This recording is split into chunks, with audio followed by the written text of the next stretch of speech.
Hello, we are back. So we're about to talk about addition reactions for conjugated systems.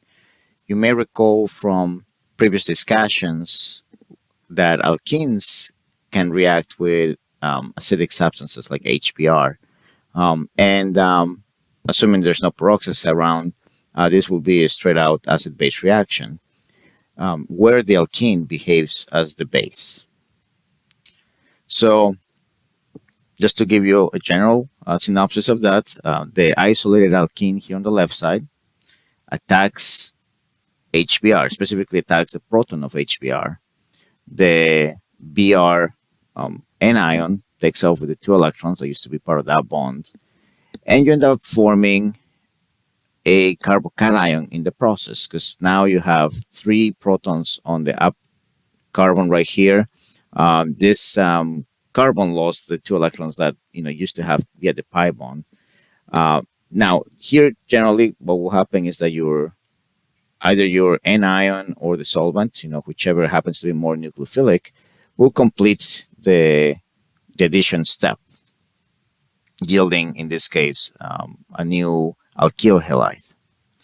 And that's generally how this goes. Now, granted, if the carbocation is next to a carbon that is more substituted than where the carbocation is generated, then you can have hydride or alkali migrations that yield better carbocations. Now, when you do this with a conjugated system, you basically start the process in the very same fashion. You have the alkene attacking the proton of your HBr, Br taking off as an anion, and you end up generating a carbocation. And here's the deal.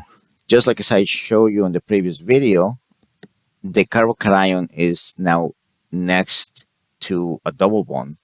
This is what we call an allyl cation. And it is very stable as a result of the fact that because the double bond is next door, it can engage in resonance structures. So, case in point, to stabilize that carbocation, the double bond can move over, generating now a double bond in this position and leaving the carbon down here now deficient in electron density. So now that's the carbocation. But that carbocation is also next to another double bond, which can engage in resonance structure to give you a new double bond and a new carbocation. Now, here's the deal.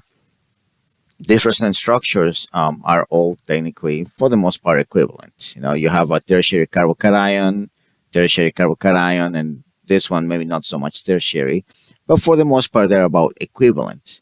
So the bromide does have a bit of a choice as to where it can attack. And not only that, but if you really think about it, you actually have in this particular molecule 1, 2, and 3 different positions where the Br anion can finalize the process of the addition reaction.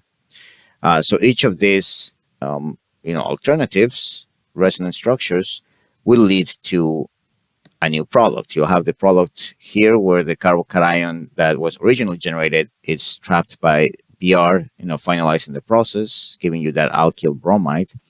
Or you could have bromide attacking the middle carbocation, generating another kind of another kind of alkyl bromide. And then the last one, yielding the last alkyl bromide down here. And all of these reactions are likely to happen under normal reaction conditions. So you actually have a lot more going on with conjugated systems. And whereas before, the formation of a carbocation of lower substitution, would undergo hydride migrations and alkali migrations, usually having an allyl carbocation completely prevents that from happening. The resonance structure between those two is like so well, established that tends to predominate in reactions. So in the case where the proton is attached to the first carbon and the anion attacks the carbon next to it, we call this the 1,2 adduct. Whereas by the time we undergo this resonance structure, we are now moving from atoms 1 all the way down to atoms 4. So undoubtedly, this is called a 1,4 adduct. And the last one is called the 1,6 adduct for this one. And of course, if the conjugation was even longer, then we could have a 1,8 adduct, 1,10, etc., depending on the number of conjugations that happen to be in the molecule. All right, so now to give you an idea of the energetics of this reaction, here's just a typical addition reaction to ethylene. And if you consider the enthalpies of formation for these systems, right, specifically the bond associations to be most exact, right, you have an energy of about 600 kilojoules per mole for the carbon-carbon double bond, an energy of 363 for the HBr bond, an energy of 413 kilojoules per mole for the CH single bond, 347 for the carbon-carbon single bond, and 276 for the carbon-bromine bond. If we simply do an analysis of the bond association enthalpies, we add the values of the reactants, we add the values of the products, and we simply subtract the products from the reactants. And this tells us, roughly what we expect to see from an addition reaction. And in the case where Br is the anion that finishes up the process, upon doing the math, we find out that we have a value that's negative, about negative 59 kilojoules per mole, meaning that this reaction is exothermic. So thermodynamically speaking, the addition reaction wants to happen.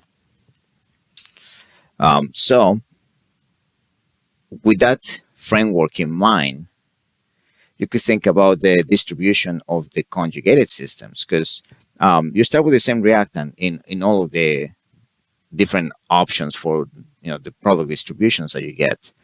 But if you're making the 1,2 adduct, one thing to notice is that the double bond that's highlighted here now, circled, is still conjugated to the double bond that's below it, the one down here.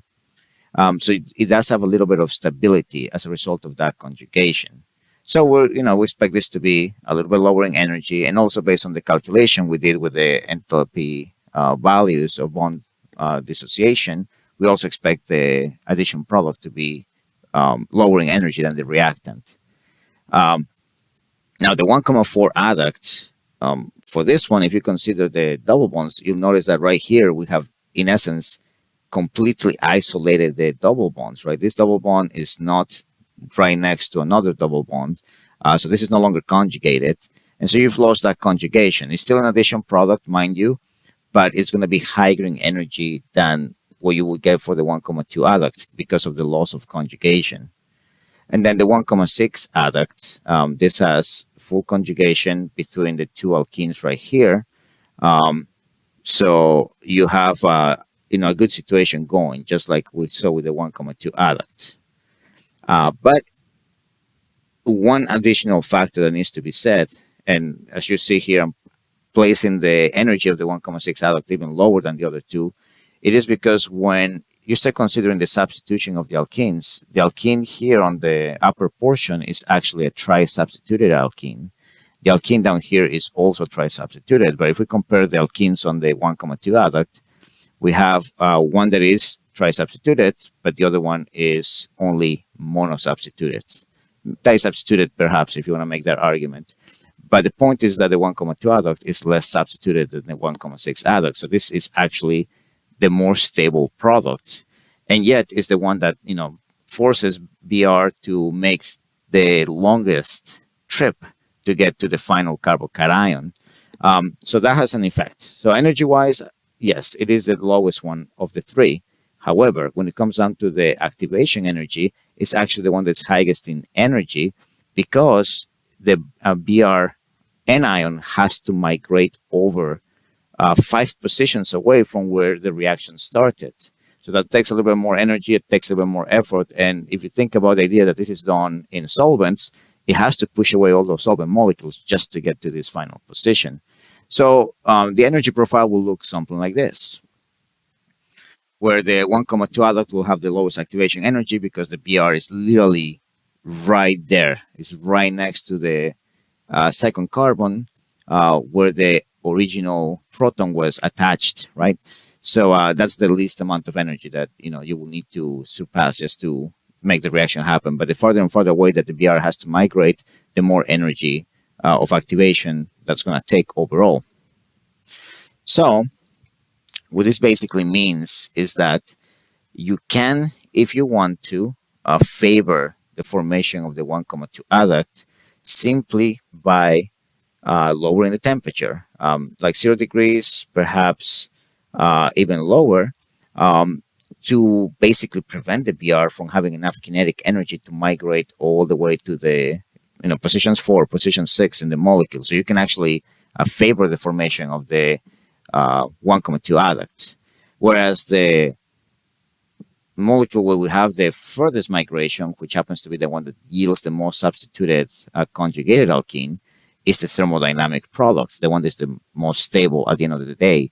But you only really get to this one in good amounts if you have, mild conditions or slightly, heating conditions to allow the equilibration to happen through and through. So the middle one is the only one that gets screwed over on either account because it has lost the conjugation. It is not as stable as the 1,2 and the 1,6 adduct. So yeah, neither thermodynamic nor kinetic controls are going to help you out for that one. But at least you have some say as to the formation of the 1,2 adduct or the 1,6 adduct exclusively. Okay, so with that mentioned, in the next talk, in the next video, we're going to talk about the molecular orbitals that are involved in these reactions. So see you then. All right.